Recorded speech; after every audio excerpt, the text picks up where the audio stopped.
This is the Big O Show. This is the Big O Show.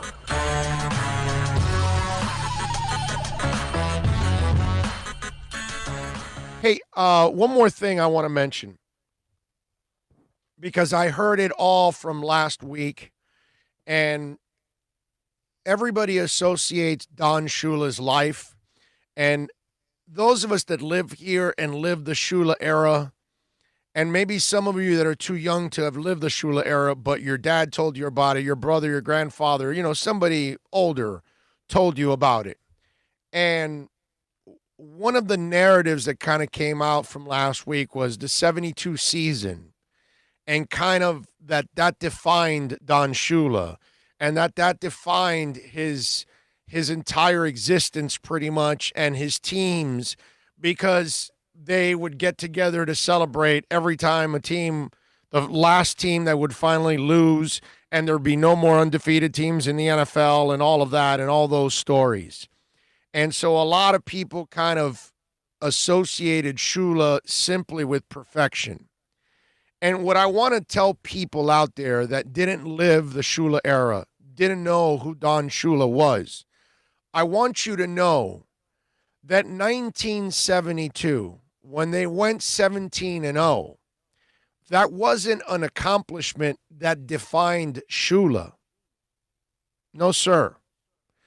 That was an accomplishment, okay, that actually was a shadow of what Don Shula was all about. And when people think about the perfect season, I want you to think about Don Shula, because he was the perfect coach.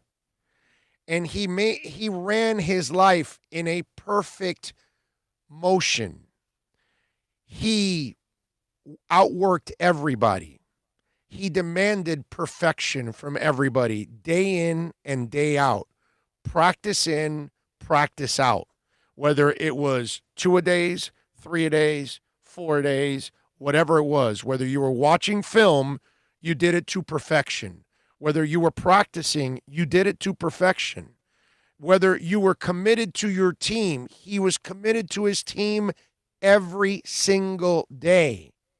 He was there for his coaches and his players. He was tough as hell, okay?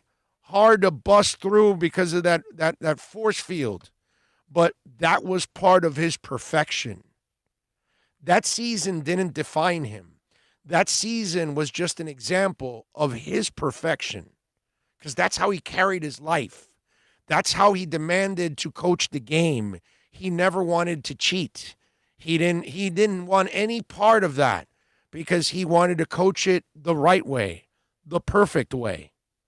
Okay? He got the most out of his players because he was on top of them on a consistent basis, almost to perfection. Everything Don Shula did was about perfection. It wasn't only 17-0. It was his image. It was the way he carried himself. It was the way anybody and everybody trusted him. It didn't matter if it was his biggest opponent ever. That opponent had a level of respect for Don Shula that very few get.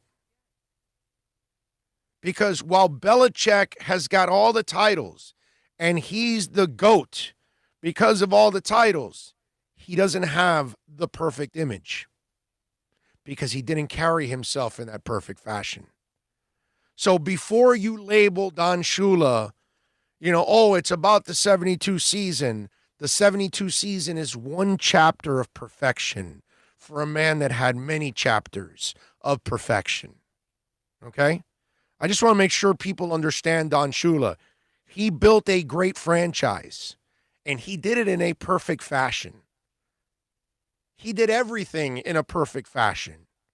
That's why you will always be measured by Don Shula when you take over. So Brian Flores is going to have to be as close to perfect.